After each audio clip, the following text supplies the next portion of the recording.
महाराज युधिष्ठिर कहने लगे कि हे भगवान, मैंने ज्येष्ठ शुक्ल एकादशी के व्रत का महात्म्य सुना। अब कृपया आषाढ़ कृष्ण एकादशी की कथा सुनाइए।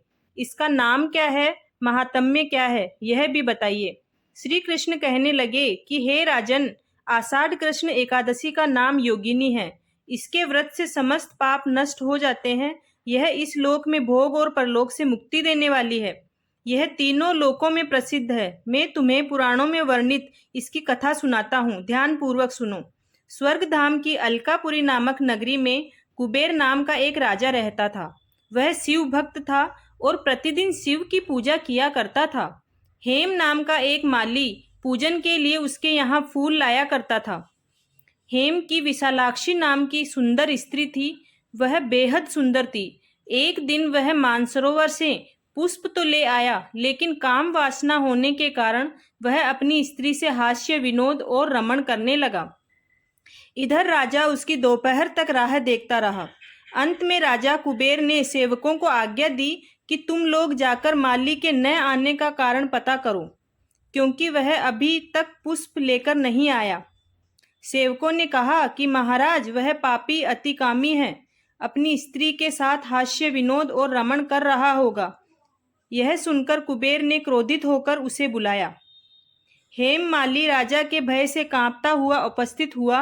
राजा कुबेर ने क्रोध में आकर कहा, अरे पापी, नीच, कामी, तूने मेरे परम पूजनीय ईश्वरों के ईश्वर श्री शिवजी महाराज का अनादर किया है, इसलिए मैं तुझे श्राप देता हूँ।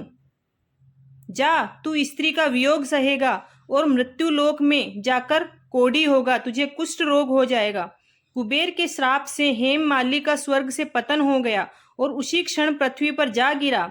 भूतल पर आते ही उसके शरीर में श्वेत कोढ़ हो गए। उसका शरीर झरने लगा।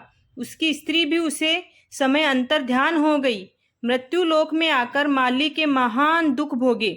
भयानक जंगल में जाकर बिना अन्न और जल के भटकता रहा।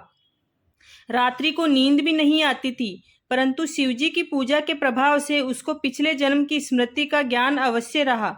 घूमते घूमते एक दिन वह मार्कंडेय ऋषि के आश्रम में पहुंच गया, जो ब्रह्मा से भी अधिक वृद्ध थे और जिनका आश्रम ब्रह्मा की सभा के समान लगता था। हेम माली वहां जाकर उनके पैरों में पड़ गया। उसे देखकर मार्कंडेय ऋषि बोले, तुमने ऐसा कौन सा पाप किया है जिसके प्रभाव से यह हालत हो गई है? हेम माली ने सारी घटना बता दी। यह सुनकर ऋषि बोले, निश्चित ही तूने मेरे सम्मुख सत्य वचन कहे हैं, इसलिए तेरे उद्धार के लिए मैं एक व्रत बताता हूँ।